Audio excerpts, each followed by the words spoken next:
श्री गणेशाय नमः। श्री जानकी वल्लभो विजयते। श्री रामचरितमानस द्वितीय सोपान अयोध्या कांड भाग 1। जिनके अंक में हिमाचल सुता पार्वती जी, मस्तक पर गंगा जी, ललाट पर द्वितीया का चंद्रमा, कंठ में हलाहल विष और वक्ष स्थल पर सर्पराज शेष जी सुशोभित हैं। वे भस्म से विभूषित देवताओं में श्रेष्ठ, सर्वेश्वर, संहारकर्ता, सर्वव्यापक, कल्याण रूप चंद्रमा के समान शुभ्र वर्ण श्री शंकर जी सदा मेरी रक्षा करें।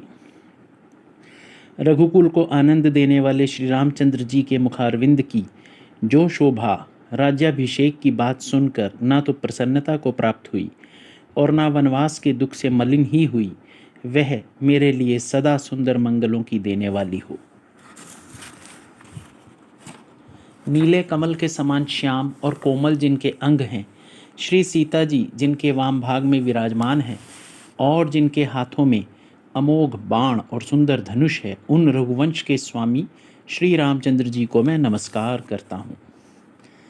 श्री गुरु जी के चरण कमलों की रज से अपने मन रूपी दर्पण को साफ करके मैं श्री रघुनाथ जी के उस निर्मल यश का वर्णन करता हूँ जो चारों फलों को अर्थात धर्म, अर्थ, काम और मोक्ष को देने वाला है। जब से श्री रामचंद्र जी विवाह करके घर आए, तब से अयोध्या में नित्य नए मंगल हो रहे हैं और आनंद के बधावे बज रहे हैं। 14 लोक रूपी बड़े भारी पर्वतों पर पुण्य रूपी मेघ सुख रूपी जल बरसा रहे हैं। रिद्धि, सिद्धि और संपत्ति रूपी सुहावनी नदियां उमड़ उमड़ कर अयोध्या रूपी समुद्र में आ मिली। नगर के स्त्री पुरुष अच्छी जाति के मणियों के समूह हैं जो सब प्रकार से पवित्र, अमूल्य और सुंदर हैं। नगर के ऐश्वर्य कुछ कहा नहीं जाता, बस ऐसा जान पड़ता है मानो ब्रह्मा जी की कारीगरी बस इतनी ही है। सब नगर निवासी श्री रामचंद्र जी के मुख चंद्र को देखकर सब प्रकार से सुखी हैं। सब माताएं और सखी सहेलियां अपने मनोरथ रूपी बेल को फली हुई देखकर आनंदित हैं। श्री रामचंद्र जी के रूप, गुण, शील और स्वभाव को देख सुनकर राजा दशरथ जी बहुत ही आनंदित होते हैं। सबके हृदय में ऐसी अभिलाषा है और सब महादेव जी को प्रार्थना करते रहते हैं कि राजा अपने जीते जी श्री रामचंद्र जी को युवराज पद दे दे। एक समय रघुकुल के राजा दशरथ जी अपने सारे समाज सहित राज्यसभा में विराजमान थे। महाराज समस्त पुण्यों की मूर्ति हैं।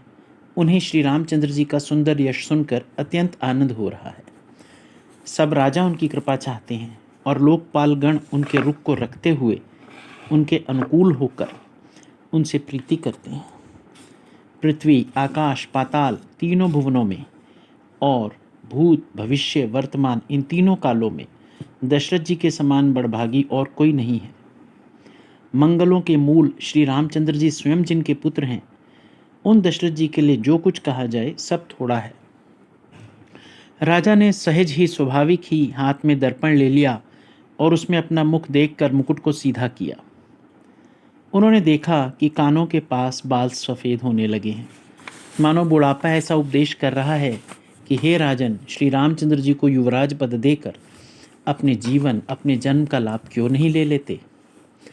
हृदय में ये विचार लाते ही राजा दशरथ जी ने शुभ दिन और सुंदर समय पाकर प्रेम से पुलकित शरीर होकर आनंद मगन मन से उसे अपने गुरु वशिष्ठ जी को जाकर सुनाया। राजा ने कहा, हे मुनिराज, कृपया मेरा निवेदन सुनिए। श्री रामचंद्र जी अब सब प्रकार से सब योग्य हो गए हैं। सेवक, मंत्री, सब नगर निवासी और जो हमारे शत्रु, मित्र या उदासीन हैं, सभी को श्री रामचंद्र जी वैसे ही प्रिय हैं जैसे वे मुझको हैं। उनके रूप में आपका आशीर्वाद ही मानो शरीर धारण करके शोभित हो रहा है। हे स्वामी, सारे ब्राह्मण परिवार सहित आप ही के समान उन पर स्नेह करते हैं। जो लोग गुरु के चरणों की रज को मस्तक पर धारण करते हैं, वे मानो समस्त ऐश्वर्य को अपने वश में कर लेते हैं। इसका अनुभव मेरे समान दूसरा किसी ने नहीं किया। आपकी पवित्र चरण रज की पूजा करके मैंने सब कुछ पा लिया। अब मेरे मन में एक ही अभिलाषा है, हे नाथ, वह भी आप ही के अनुग्रह से पूरी होगी। राजा का सहज प्रेम देखकर मुनि ने प्रसन्न होकर कहा, नरेश कहिए क्या अभिलाषा है। हे राजन, आपका नाम और यश ही संपूर्ण मनचाही वस्तुओं को देने वाला है। हे राजाओं के मुकुटमणि, आपके मन की अभिलाषा फल का अनुगमन करती है, अर्थात आपके इच्छा करने से पहले ही फल उत्पन्न हो जाता है। अपने जी में गुरु जी को सब प्रकार से प्रसन्न जानकर हर्षित होकर राजा कोमल वाणी से बोले, हे नाथ, श्री रामचंद्र जी को युवराज कीजिए, कृपा करके कहिए तो तैयारी की जाए। मेरे जीते जी ये आनंद उत्सव हो जाए जिससे सब लोग अपने नेत्रों का लाभ प्राप्त करें। आपके प्रसाद से शिवजी ने सब इच्छाएं पूरी कर दी, केवल यही एक लालसा मन में रह गई है। इस लालसा के पूर्ण हो जाने पर फिर मुझे सोच नहीं शरीर रहे या चला जाए, जिससे मुझे पीछे पछतावा न हो। दशरथ जी के मंगल और आनंद के मूल सुंदर वचन सुनकर मुनि मन में बहुत प्रसन्न हुए। वशिष्ठ जी ने कहा, हे राजन सुनिए, जिनसे विमुख होकर लोग पछताते हैं और जिनके भजन बिना जी की जलन नहीं जाती, वही सर्वलोक महेश्वर श्री राम जी आपके पुत्र हुए हैं, जो पवित्र प्रेम के अनुगामी हैं। हे राजन, अब देर न कीजिए, शीघ्र सब सामान सजाइए। शुभ दिन और सुंदर मंगल तभी है जब श्री रामचंद्र जी युवराज हो जाएं। राजा आनंदित होकर महल में आए और उन्होंने सेवकों को तथा मंत्री सुमंत्र को बुलवाया।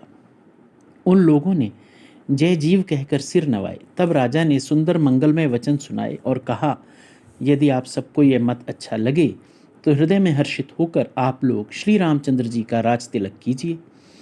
इस प्रिय वाणी को सुनते ही मंत्री ऐसे आनंदित हुए मानो उनके मनोरथ रूपी पौधे पर पानी पड़ गया हो। मंत्री हाथ जोड़कर विनती करते हैं, हे जगतपति, आप करोड़ों वर्ष जिए। आपने जगत भर का मंगल करने वाला भला काम सोचा है। हे नाथ, शीघ्रता कीजिए, देर न करें। मंत्रियों की सुंदर वाणी सुनकर राजा को ऐसा आनंद हुआ मानो बढ़ती हुई बेल सुंदर डाली का सहारा पा गई हो। राजा ने कहा, श्री रामचंद्र जी के राज्याभिषेक के लिए मुनिराज वशिष्ठ की जो जो आज्ञा हो आप लोग वही सब तुरंत करें। मुनिराज ने हर्षित होकर कोमलवाणी से कहा कि संपूर्ण श्रेष्ठ तीर्थों का जल ले आओ। फिर उन्होंने औषधि, मूल, फूल, फल और पत्र आदि अनेकों मांगलिक वस्तुओं के नाम गिनकर बताए। चंवर, मृगचर्म, बहुत प्रकार के वस्त्र, असंख्य जातियों की ऊनी और रेशमी कपड़े, नाना प्रकार की मणियां, रत्न तथा और भी बहुत सी मंगल वस्तुएं जो जगत में राज्याभिषेक के योग्य होती हैं, सबको मंगाने की उन्होंने आज्ञा दी। मुनि ने वेदों में कहा हुआ सब विधान बताकर कहा, नगर में बहुत से मंडप सजाओ, फलों समेत आम, सुपारी और केले के वृक्ष नगर की गलियों में चारों ओर रोप दो।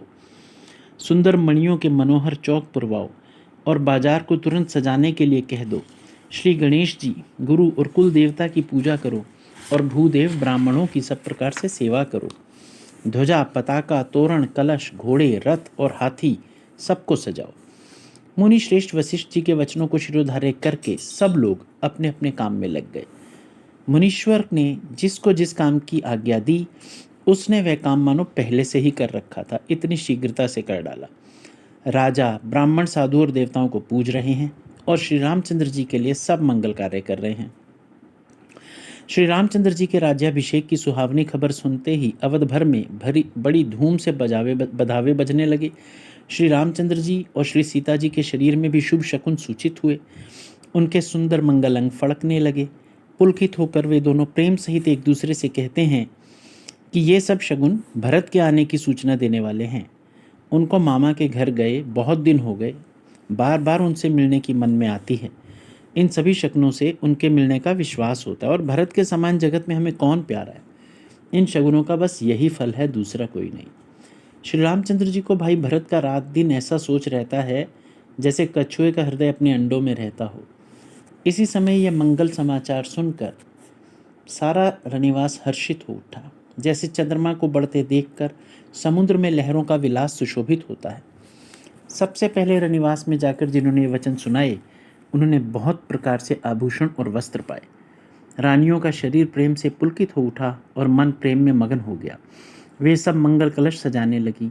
सुमित्रा जी ने रत्नों के बहुत प्रकार के अत्यंत सुंदर और मनोहर चौक पूरे। आनंद में मगन हुई श्री रामचंद्र जी की माता कौशल्या जी ने ब्राह्मणों को बुलाकर बहुत दान दिए। उन्होंने ग्राम देवियों, देवताओं और नागों की पूजा की और फिर कार्य सिद्ध होने पर फिर पूजा करने की मनौती मानी और प्रार्थना की कि जिस प्रकार से श्री रामचंद्र जी का कल्याण हो, दया करके वही वरदान दीजिए। कोयल की सी मीठी वाणी वाली, चंद्रमा के समान मुख वाली और हिरन के बच्चे के नेत्रों जैसी स्त्रियां मंगलगान करने लगी। हे भक्तों, आज का पाठ इतना ही। जय श्री राम।